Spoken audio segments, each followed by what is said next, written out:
You know the podcast. We don't demonstrate, bitch, we penetrate.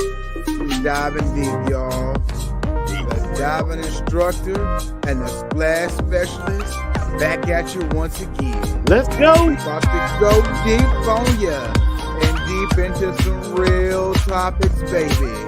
It's about to get murky. So I hope you got your stuff ready because we going deep today. Deep. Yeah, boy. Yeah. What's the word today? Well, you're listening to and looking at the host with the most, with my co-host. And we don't boast. Like he said, we don't demonstrate. We penetrate. We go into the heart of the matter. Yeah, not the fat meat. Not the fat meat. We go into the protein. Yeah. The lean, mean protein machine. That is correct.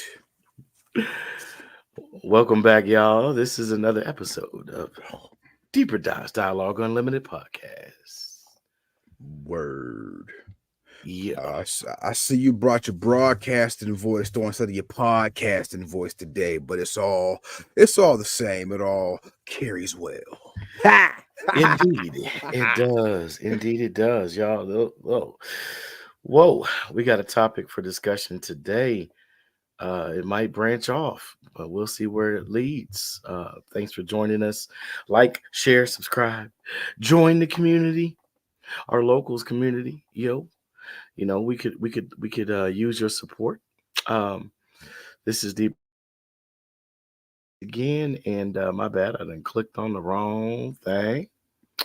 But yeah, we're gonna talk about what we getting into today. We getting into let's set this up. All right. So you ever had your grandparents, your parents, any elder for that fact say to you, we at the end of days here. Mm-hmm.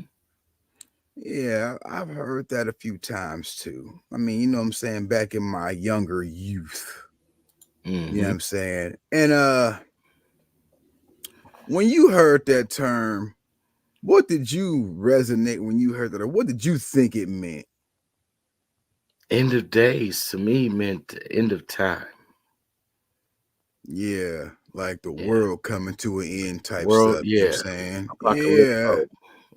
Yeah. And I'm thinking to myself, why the hell would they say that shit? Right. I just got these new jeans. I just got this new outfit. Dude, I did not clear all the double dragon yet. Why they gonna say that shit? Yeah, you took it back You know there. what I'm saying? Yeah.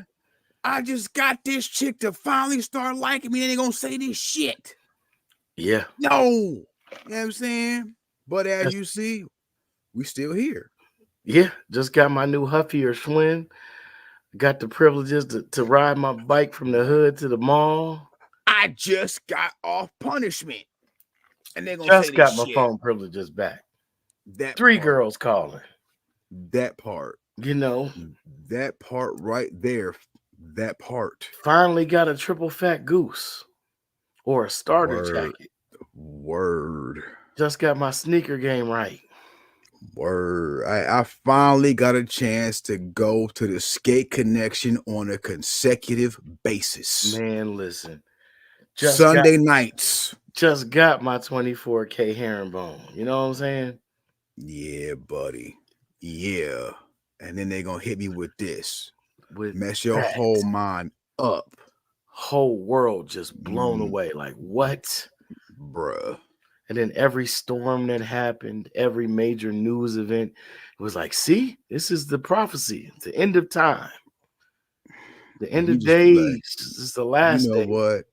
But like, I can't even be around this madness now.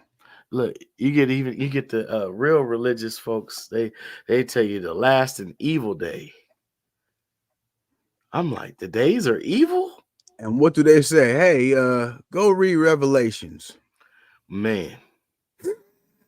Whoo, yeah. And without context, Yeah. that's a scary book. That's a scary book. Who you telling? You know, Who you telling? moon Hey, turning to blood, the sky falling, bruh. earthquakes in multiple places. You know, war, rumors Yeah, of wars. Men cry out peace where there is no peace. bruh. Real scary. Real scary. You Real know, scary. and But go ahead, no, go go ahead. ahead. No, you got it. Go ahead. Go ahead. I was gonna say, I came up in the church, so we were taught about different dispensations based upon biblical narratives and outline. So the last days represented eschatology, which was the study of end days. So then when I was like, oh, well, there's an actual study of this. So this is something that is cyclical, something that has gone around and come back around again. And then you would start hearing other phrases like every new beginning comes from another beginning's ending. Mm-hmm. And then you say, well, what about Genesis? That's the beginning of beginnings. And they would say, right. But I would say, but if every new beginning came from another beginning's ending, was there a beginning before that? And they would say, Right. well, yes, but we have no record of it. But all we know is that the world has been destroyed and regenerated at least 3 to 4 times already. Mm. So then you're sitting there calculating, well, if this is the end times or end of days, how much longer do my generation does that generation have left before we see the end of an era or the end of time?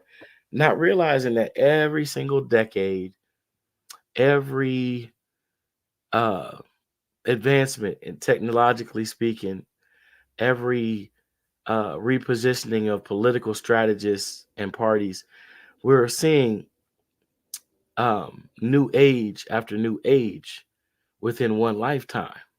Talk to him. And so then the mind starts to calculate, and you say, well, wait a minute, are we talking about a new age or dispensation of technology, politics, um, labor force, economy?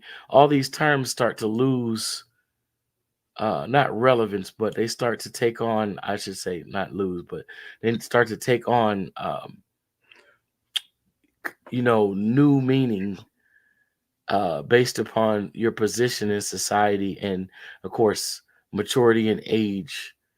What you've lived through, what you've experienced, what you know now, what you wish you knew 20 years prior. And then you ask yourself the question, would I have done anything different? Mm-hmm. Do I have any regrets?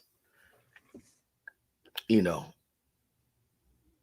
and so then you can get off into the philosophy of, well, if you die with regret, then that becomes your hell loop. You were forced to live that instance of regret over and over for an eternity. And it's like you can't even fathom an eternity because you could barely fathom the last 10 to 20 years that's transpired and all that you've seen and experienced within that time frame. Yeah. Indeed. Indeed. And you were speaking on the whole aspect of like like the ending and the new beginning of everything, like the cyclical like cycle of everything. I mean, it honestly is basically like in this book that I was reading, The Changing of a New World Order by Ray Dalio, you know what I'm saying? Hmm. With like the whole economic system, you know what I'm saying? How like you have like a good period and then everything starts to be an upsweep. Then like there's like a shift in things. I mean, honestly, the way that he broke it down, it's exactly what we headed into now. He was like money is good, the economy is good. Then there tends to be some type of shake up, some type of discord or whatever. Next thing you know, the economy starts to go bad. Then you have a war. That's where all the money goes. And after the war happens, then there starts to be like a shift in power between countries or whatever. And then it starts all over again. It's wild, bruh. Yeah, I mean, it's like, you know, the week that T filled in for you, we were discussing the New World Order, what it really is, what is the agenda, are we already looking at it? I mean, it's pretty evident that we've been under a New World Order since at Oh, least the last definitely. turn of the century. Hell You know, yeah. the end of the 1800s, going into the early 1900s, for certain. The early burgeoning days of it being, at post Civil War, uh, with the formation of several different political parties, finally merging into two major political parties, and then branching out to two other not so major political parties with the Libertarian and the Tea Party. Um, you got, man, so much history to cover to get into understanding the study of end times really means uh, the indicators that will make us aware that we're dawning the changing of an age or an era, or like you said, uh, shifting of power. However, the New World Order was established to prevent that change of power, that changing of the guard, by grooming those who are 35 or younger of adult voting age and recruiting them into these think tanks. One of them that we talked about was the Council on Foreign Relations. Okay, um, you look at what the Rothschilds progeny did with establishing, I believe it was David Rothschild that set up this think tank. And so we're looking at these things as secret societies or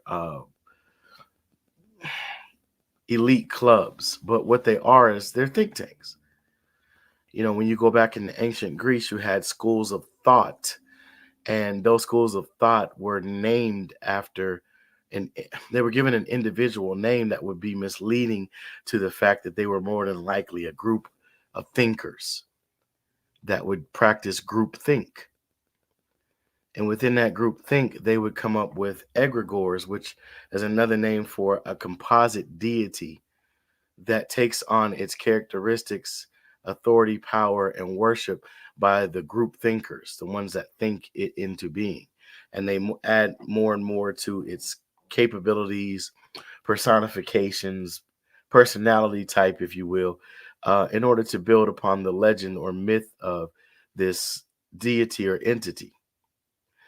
And so in this day and age, we have so many avenues to explore.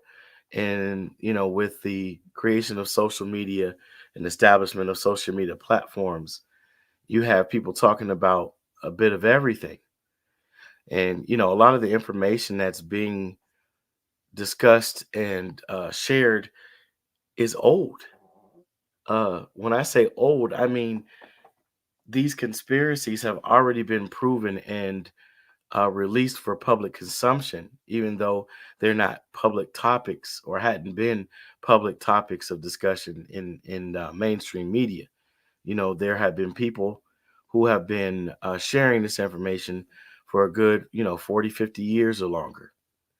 So by the time you look at it where it's passe, as one might say, where meaning that it's accessible daily. Yeah, it's accessible because what a lot of the consumers are not realizing is this information. It's not that it's no longer relevant. It's so far past um, remedy that who cares if you know? It's already been implemented since 40 to 50, 60 years ago. Some in some cases 100 or so. The long game. Word. Well, yeah, I And I'm not mean, trying to speak doom and gloom. I'm saying no, what not people have not to not at would have all. to do is literally intend to change their mind. Indeed. Well, I mean, you speaking on like the secret societies and stuff. I mean, and I want to say probably about, and this shoe was probably about maybe a good 10 years ago. Me and Arrow was talking about this. Shout out to Arrow Fat. We was talking about What's up, one Errol of the Fat? we was Peace. talking about one of those societies, and it was like, yo, if me and you sitting here talking about this secret society, it really ain't a secret no more, bruh.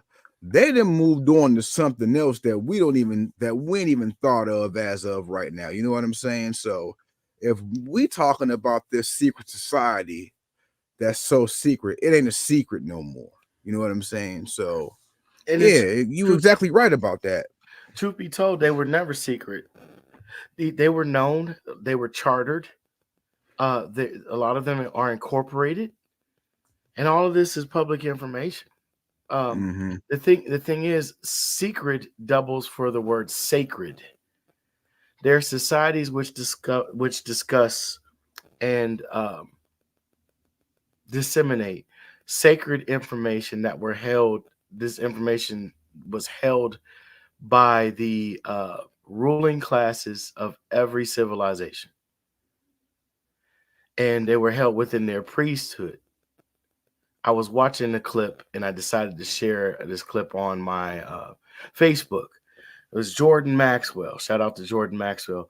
He's one of the ones I'm referring to when I say last 40, 50 years disseminating this information since at least the 1960s, holding workshops, seminars, local meetings, regional gatherings, word of mouth, probably before the age of social media, etc., or internet access. But the man has been talking about these terms and giving people the real etymon. For those who are unfamiliar with that, etymon deals with the root origin, the original vibrational meaning of certain words. These are root words that might be used in other words. But he was dealing with the word priest and its Greek definition and origin. And he was explaining how it means one who handles cattle or herds cattle, right? And so when you deal with those who are herd minded, cows are herded just like sheep are herded, goats are herded. So the same principle applies along the lines of understanding what animal type is your mindset. What is your paradigm aligned with, animalistically speaking? Everybody wants to see themselves as a gorilla or a tiger or an elephant or a lion, something that is dominant and predatory. But oftentimes they're a sheep, they're a cow or a cattle, which is, tied to the word chattel in reference to chattel slavery.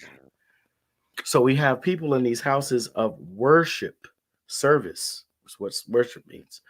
Houses of service that are sometimes not providing a service for the people at all. They're controlling them mentally and spiritually through fear, uh, doctrine, dogma, etc., to herd them into docile inactivity.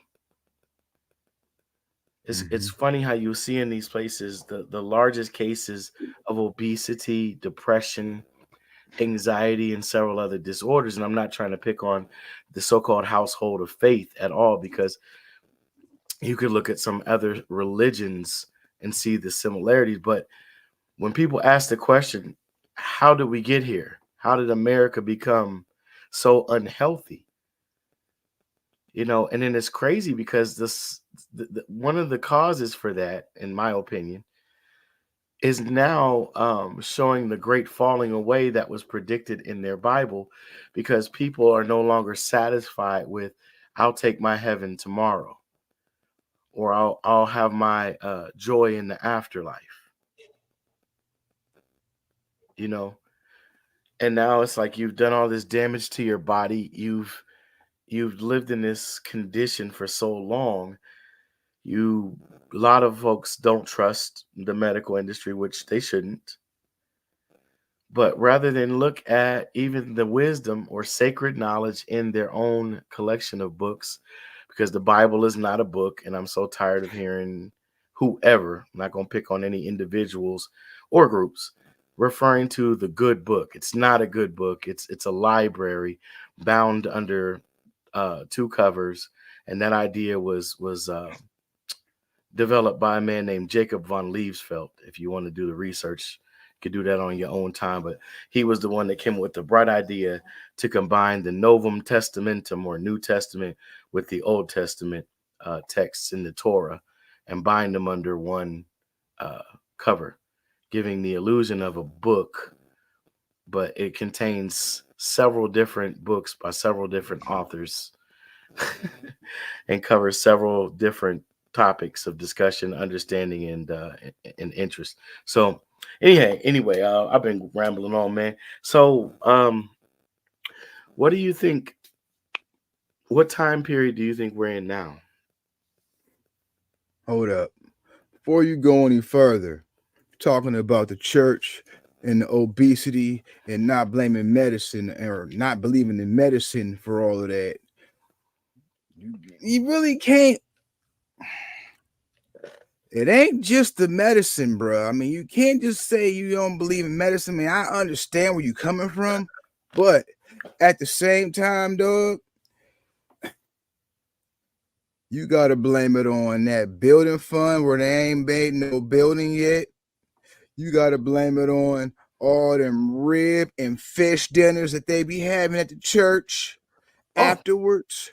I You thought that gotta that would be you all gotta inclusive in the you statement, but gotta yeah, that's you what I got mean. nah you gotta blame sister so and so Robinson Jenkins for making a slamming banana pudding and German chocolate cake and pound cake and strawberry cake that everybody be clamoring and fighting over. I'm just Oh, saying. oh, no, no, yeah. I mean, that was inferred, but thank you for clarifying. That was what I'm inferring or implying, and it's And for not to pick and for on and them. for putting her foot in it. Because Yeah, that's probably what's giving the disease. I'm just saying. no, no, absolutely, Allegedly, this is allegedly. all jokes and fun. I'm No, just no, playing. yeah, no, no. All of that is a contributing factor, but when I say inactivity, I mean when okay, I came up in a congregation that we were in church more than we were not, to the point that when I became an adult, I not only didn't want to carry on the discipline,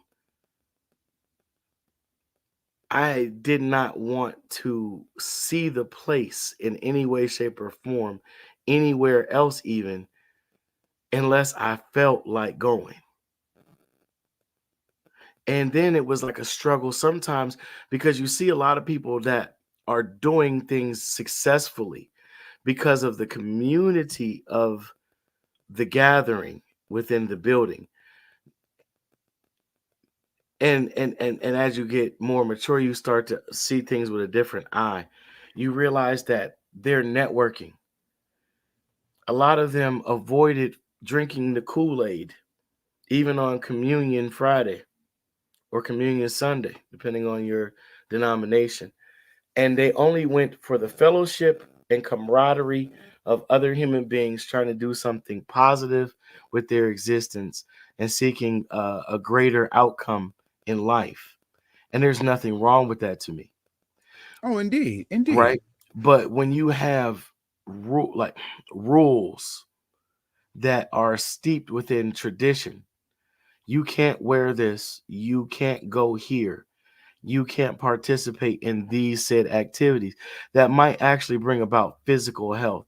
And then constantly, I heard growing up, uh, what is it? Bodily exercise is of little benefit, but it is a benefit. And so a lot of the preachers that I admired suffered from health conditions. I'm not just speaking of like obesity either, but Right, but right. um physical ailments that maybe they were born with. And this is, like I said, this is not, let me say this rather, this is not an attack on their faith. It's not calling into question the existence of God. It's just simply there's a lot that need to be explained. And so it made me more key in on what a person does versus what a person says they believe in. Got you. And so if this be the end of days, and it could possibly very well be, um, some theories, not that this has to be a serious point of contention, but it could be that the tribulation already started based upon the prophecies of Revelation. If this be the case, why weren't you taken in the rapture?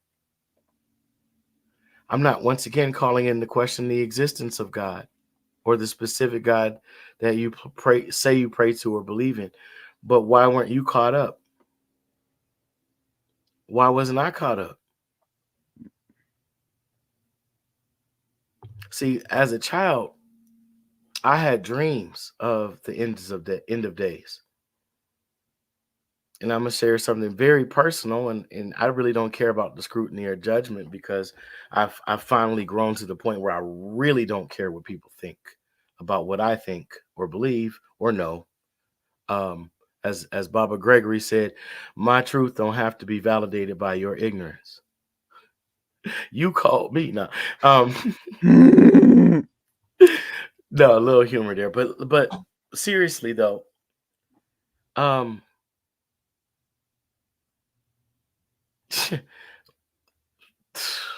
give me a second. All right, so seriously though, so many times we were told that the days were near to the end. Even Y2K.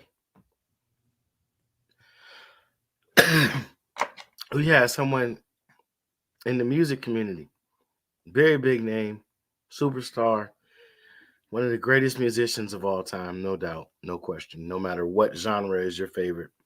Prince, 2000, party over. Oops, out of time. So tonight I'm going to party like it's 1999. Y2K, stock up on water. Da, da, da, da, da. We're going to have a computer collapse. We weren't even as dependent upon computers then as we are now. 24 years later,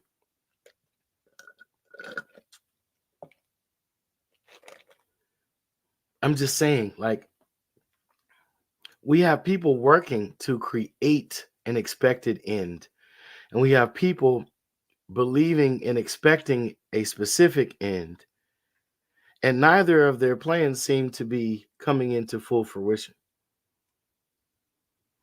And for those that don't know, DARPA has been around for a very long time. HARP, very long time. CERN, pretty good amount of time. They've been manipulating the weather. A man named Jim Mars, I learned about him through watching, or not watching at the time, it was listening to Alex Jones on cable radio. And this man also came on the Powernomics Radio Network, owned by Thomas Pope and a man known as Dr. Claude Anderson. Wrote the book Dirty Little Secrets and Black Labor, White Wealth, and a few others. Jim Mars was talking about in Rule by Secrecy, his book back in mid 90s, about these machines that they have that can manipulate weather conditions.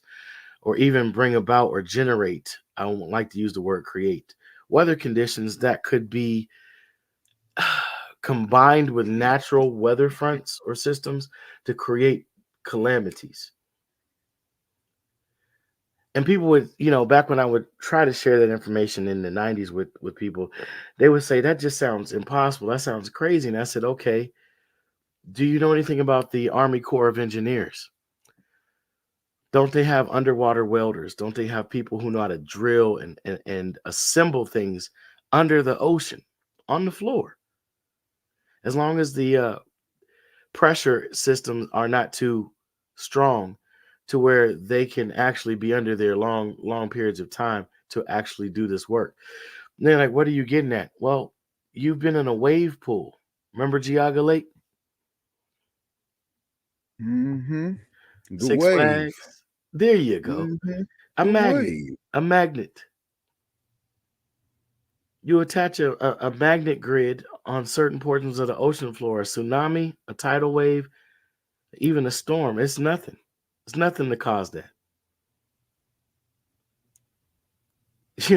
You know what I mean? So it's just, I don't know. Like I said, not trying to be on doom and gloom, but just the reality of it is like, what you gonna do about it? Yeah, New Orleans was on purpose, and I don't mean God's plan. New Orleans wasn't being punished above any other city that would be considered outside of the grace of so-called God, or committing actions that are in such atrocity to the Creator that they had to be wiped out. You had a weakened levee, and I'm gonna leave that part at that. You can conjecturize and polarize and theorize on the audience end and do some digging. But why certain neighborhoods were flooded out and not all of the Crescent City?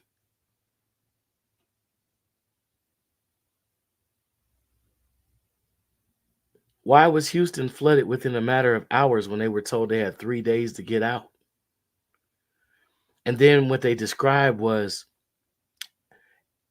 an overhead lake, an atmospheric lake, had built up over the top of the city. And then several people showed video of aircraft flying through the clouds and letting off detonating charges. And then shortly after those detonated charges, the atmospheric pressure released over the top of that city, and with hours they were 10 feet underwater. Same thing happened in another city in Tennessee. If it wasn't the same year, it was either the year after or the year before. Look it up. So it's almost like we're in an era where we legit don't know what to think. I won't even use the word believe, because people who believe, they believe what they believe because they've been programmed to believe it. And the people who know have to be involved, or have been tipped off by someone involved, or just have the astute discernment to be able to research history and see the cycle of predictability of certain occurrences and events. Or they got the receipts. Same thing. You know what I mean? Because evidence of a conspiracy usually means that, there's a conspiracy. It's not no theory. Theory deals with science, and it deals with the highest level of plausibility within a controlled laboratory or simulated environment. So now we got agencies actually demonizing a term that in the 90s meant you were on the cutting edge of discernment and understanding as to what's been going on. And so you have a pretty good ability to estimate by those past occurrences when, where, and how something else was getting ready to happen.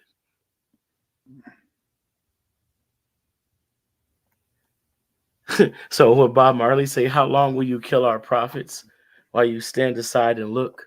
Some say it's just a part of it. We've got to fulfill the book. Won't you help to Yeah. sing these songs of freedom? Because all I've ever had is a redemption song.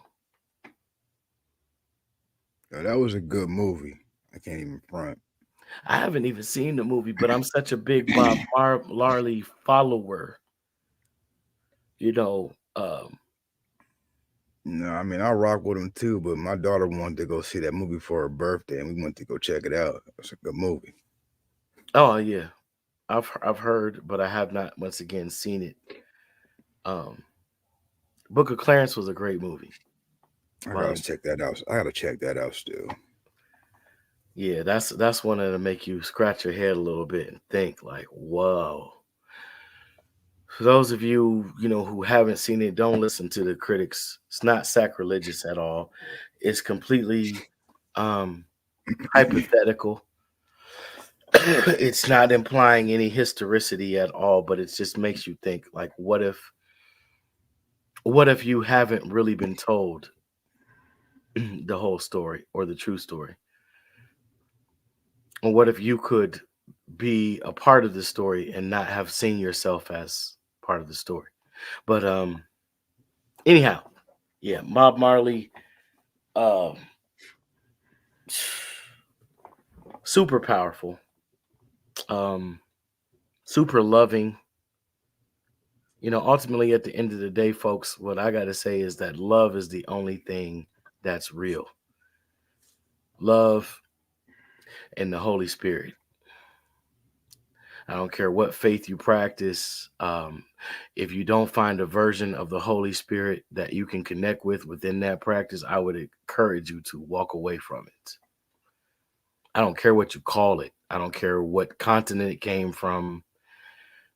I don't care about the origin story, but ultimately it has to tie you back to the spirit and to love. Even within the scriptures, I'll share this nugget with you because I don't know how much time we have left. And I don't mean today on this specific episode. I mean, period. That's why we're talking about this. Um, the only thing that you can't blaspheme and not be, and be forgiven is the Holy Spirit. Let that sink in if you're a Christian. Let that sink in if you're not a Christian. I don't profess to be a Christian, although I do seek to become Christ-like. I don't follow the orthodoxy of man's tradition combined with some mythology and some astral theological concepts and terms. You have to dig through that yourself. You have to sift through that yourself. And hopefully you have enough time left to do that. Because trust me, you don't know the whole story. And they definitely not teaching it to you on Sundays, Wednesdays, or whatever Bible study day or youth night is. It's great to get together and build energy and encourage one another, but don't drink the Kool-Aid. Or the juice. And don't eat them cookies either. Maximum of 2. Maximum of 2. Yeah, absolutely. But yeah, it's there's a reason why it says blasphemy against the Father shall be forgiven, and even blasphemy against the Son shall be forgiven. But he who blasphemes the Holy Ghost, their sins shall not be remitted them.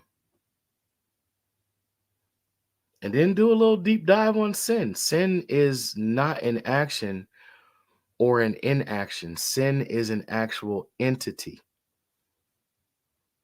He's the product of the first rape. And he's known as the waning moon god. Look at your religion. Does it have a waning crescent moon? What are you really practicing? Why was the desert called the Sinai Desert, not Sinai? It's pronounced Sinai. So, what man was at the top of Mount Sinai? And what are we dealing with today as the biggest topic of discussion around certain circles? AI, AI, Sinai. Check the origins of what you're saying you believe, man. It before it's no longer relevant and won't matter for you. Why did Paul say multiple times in the New Testament I, Paul, no longer a servant of sin. I, Paul, once a servant of sin. That's not a servant of actions that he's talking about. There's an entity. And if you want to know the real story, you have to go back and read the Enuma Elish. You have to read the Atrahasis. Yeah, those tablets they found exactly back in the 1980s before the racist Israeli scientists got a hold to them and started trying to claim the lineage, knowing that there was a split lineage, meaning they were all born as twins. You had agreeables and disagreeables, thus Yahweh, thus Elohim, positive and negative, upright and wayward, dichotomy, not Trinitas. That's a made up word. 325 AD, a man named Tertulliano was commissioned to create a word that would combine and end the debate and the fight between the monophysitic priesthood and the diphysitic priesthood of the Coptic religion. But you a Christian. Did you know that? Just saying. Don't believe the hype, like my man Flavor Flav told you. Crazy. Running for your life. Running from your wife. I can't do nothing for you, man. Don't believe the hype.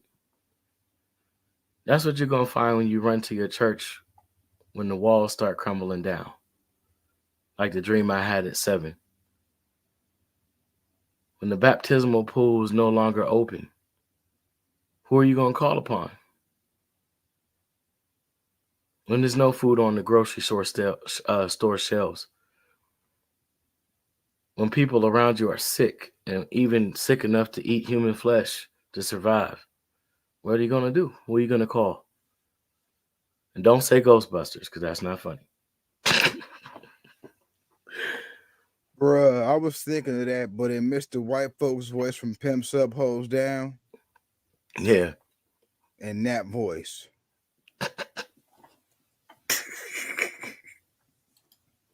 Shout out to him. Yeah, shout out.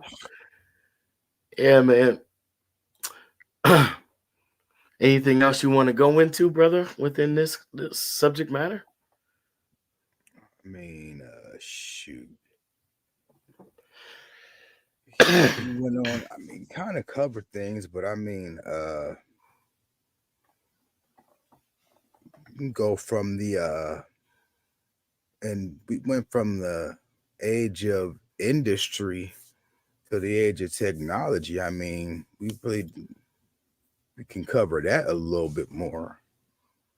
Okay. I mean, as far as like Go the in, my change, brother. the changing aspect of that, as to where, you know, it's all about the change with that. You think about it from what I was saying earlier, how they were saying that we at the end of days, but it's basically a change of eras. You know what I'm saying? Like the change of, you gotta think about it. Back then, for them, it was the end of days. It was the days of the industry, the industrial era. You know what I'm saying? Now we're in the age of information and technology. the change of that. You know what I'm saying? For you go from one change to the other. I mean, you figure the change from that to that wiped away jobs, that wiped away a whole lot of things that they were accustomed to. You know what I'm saying? And change can be good, change can be bad, and you know the phrase, the more things change, the more they stay the same. You know what I'm saying? So, I mean, you figure as far as the change from industrial to the information age, what could be good about it is you can probably do a lot more without having to do a lot of work in that sense. But the bad thing is you got a lot of laziness going on now. And I mean, the downside to social media and everything is and all these smartphones and everything is one. You got a lot of stupid ass people that think they're smart. Mm, You know yeah, what I'm saying? yeah. And two, I mean, with information being out there now, you got a lot of people, let's just say that you don't want to be found or you're antisocial. Your information is up there. And if you don't want to be up there, it's still up there somehow. You know what I'm saying? You can be found. And I mean, I'm not saying that like it's a bad thing that you got something bad, but you just want to be low key. You know what Mm, I'm saying? You can be found, you know what I'm saying? By right. anybody, just about. And if you don't want to be found by somebody, just not even on somebody on some wildness, just somebody that just like, dude, you just irk me, you bother me. I just don't care for you. We just don't vibe like that. You know what I'm saying? They can find you. You know what I mean? And Yeah, everything is done through a data footprint. Um, you mind if I go into a little build? Because you brought handle up that. some very key information, key discussion points. There we go. So, what people are calling information, let me just share this, and this is just my personal take. No one has to take it seriously or anything like that. But if you want to consider it, it might be enlightening. So, we're dealing with a data based or data focused age. Data farming, data mining, even with cryptocurrency, crypto, the meaning of cryptic or crypto goes back into secret or sacred information or data, right? I could transmit or transfer data to you, but your mind or your device would have to process that data and put it in formation. Does that make sense at all? Mm-hmm. So we don't really have information until our minds are able to process the data that's being transmitted or transferred. Of course, with crypto, you're dealing with data being transmitted or transferred along a blockchain.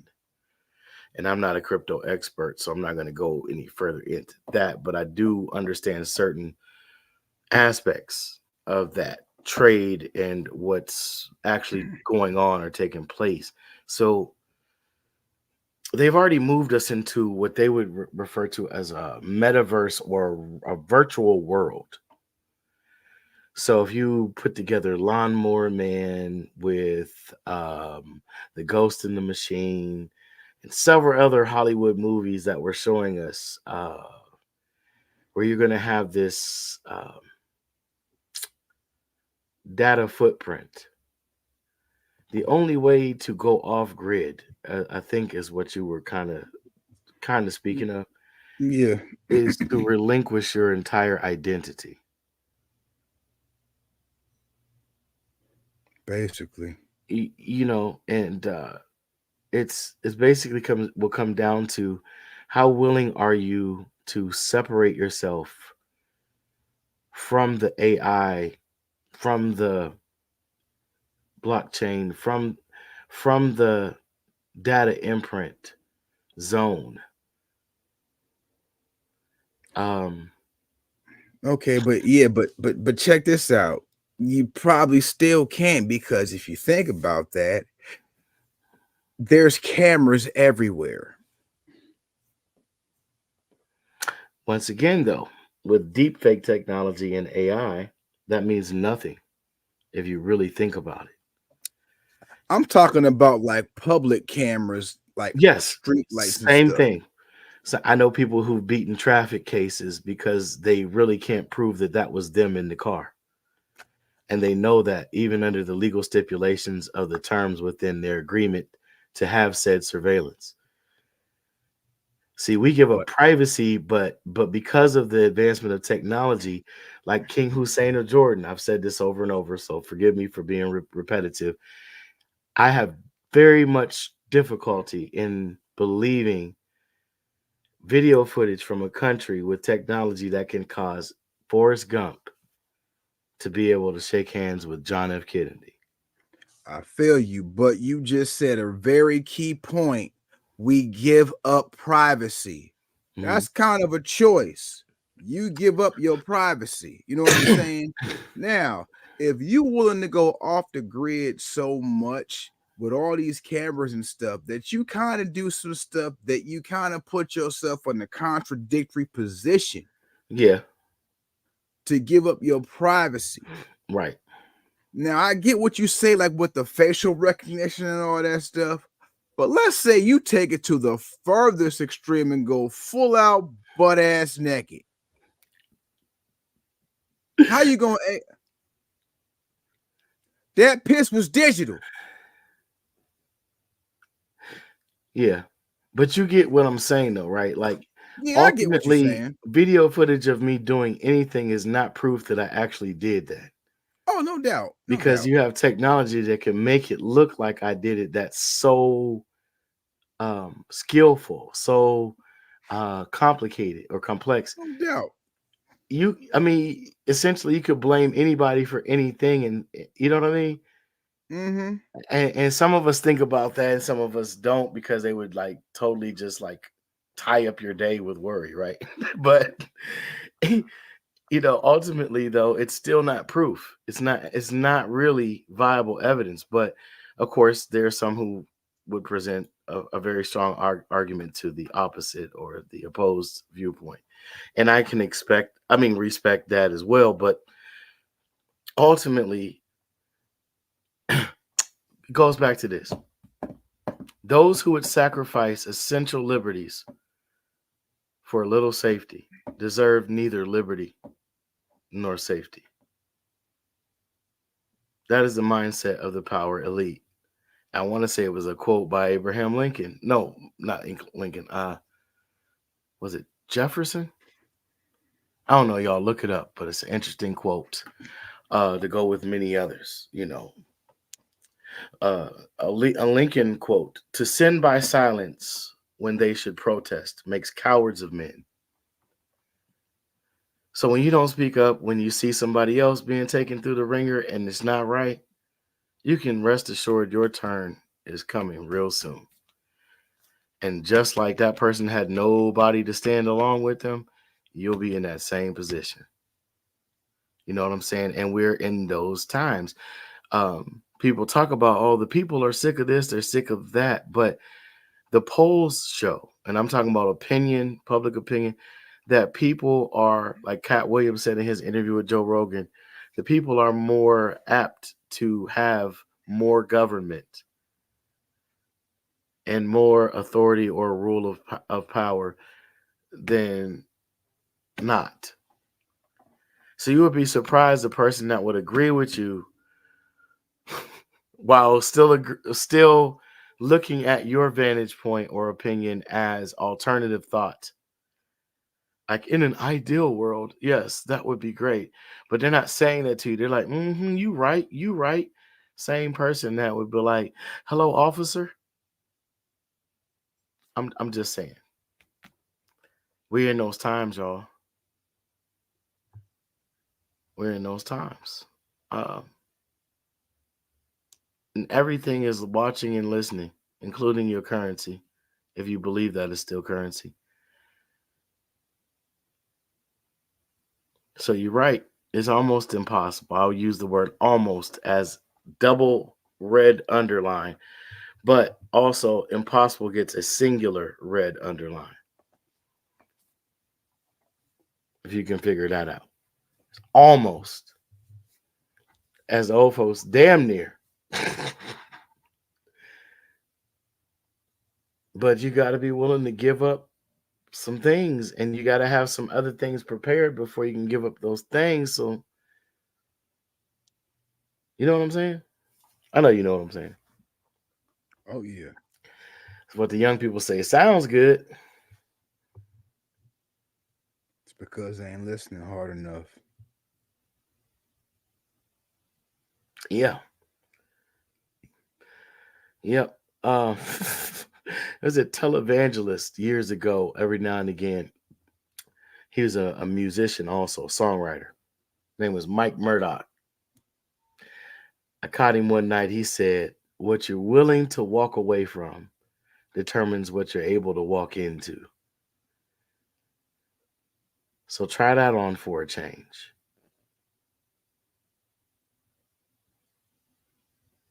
Because the time might Word. come very soon that we might have to walk away from one thing and embrace that change that my partner is talking about. Adaptation. Number one rule of survival. Adapt. And if you don't know what that means, go back and watch How to Be a Player. Metaphorically speaking, just the metaphorically speaking part, right before the end of the movie. Why did that pop up in my head and then you said it? I wasn't going to say it, bro. That is true. That is true. Some of and you know what, and a lot of humans, a lot of us humans have the ability to adapt quickly under pressure. It's like almost a superpower. Um, yeah, that stress response it will activate in some of us innate, almost superhuman abilities in decision making, calculating um, changes and adaptations. Um, but we're going to have to adapt. I mean, the things that are coming down the pike that are already set in motion, they're going to hit. It's not going to be comfortable. It's not going to be enjoyable for some of us. Some of us it'll be temporary or brief. Others it might last a little longer, and some it might wipe out completely. I wish Godspeed to all, and like I said, man, whatever digging you got to do, whatever shadow work you got to get into, whatever um, challenges within self you need to overcome, do it like you're facing the end of the world, but do it with the mindset of that you're going to wake up tomorrow and be fine. You know what I mean? Because of some of the stuff that's being predicted and planned and da da da happen, you wouldn't know anyway. Word. You know what I mean? You ain't gonna feel it. You ain't gonna know. It's just gonna be like, where am I? Exactly. And when you get there, you're not gonna be sitting like, I was right. Or see, I tried to tell them niggas they was wrong. You can just be grateful that you still exist on whatever plane or you know what I mean? Like Yeah, buddy.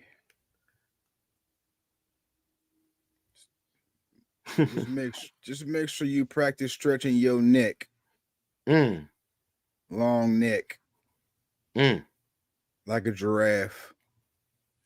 mm. Adapt. There you go. There you go. If you can change colors and blend into the environment, if you can turn leaves and other things into food that you haven't been used to eating,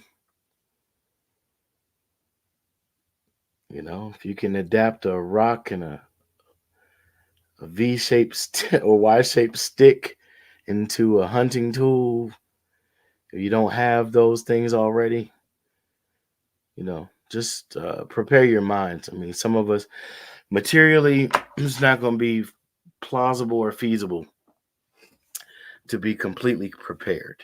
Under some people's wisdom that have been trying to inform or transfer the data and informed, excuse me, material for your consumption to better your situation in the event that things suddenly change. But also, be encouraged if you have melanin. It doesn't mean it's going to completely save you, but there's a reason why there's programs trying to recruit those with it to volunteer and give some of it up. I'm going to deal with that on Friday on the Beyond the Veil. We're going to talk about DNA wars and melanin uh, warfare. If they ask, remember the Nancy Reagan slogan. Just say no. That part. And if they ask, no, I cannot turn eucalyptus leaves into cognac. Yet. I can't. But I will sell you the recipe. Yes. The game is to be sold and not told. Yes. And I will be your supervisor at the distillery. That part there. That does not exist yet. That part there. But don't allow yourself to be surrounded on all four sides by evil, and don't eat the oatmeal. There's blood in it. Right. Golden child, y'all. We talking about the golden child. Don't be out here talking about, hey, that dude Jay.Drewz said, don't buy the oatmeal. I did not say that. I didn't say no brand names either. It was, check out the movie. It's deep. There's a deep message in that. It was telling you in that movie that, we can cross between dimensions through prayer and meditation and other things as human beings. And, sometimes the least likeliest person is the hero in the end. And protect your children, because there are people who seek to defile them in order to grant themselves power within this realm.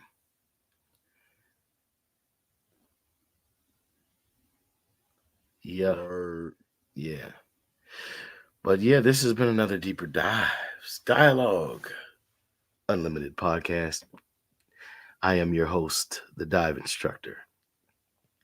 And he is the other host, specialist. You see how I went back to his radio voice? Transition, change, adapt. Gangster. See? Adaptation. Word. Shout out to the shout out 3PFD podcast, shout out Dirty 30 podcast, shout out I don't know what they're gonna call it, but Dirtier Dives for now. Dirty Dives.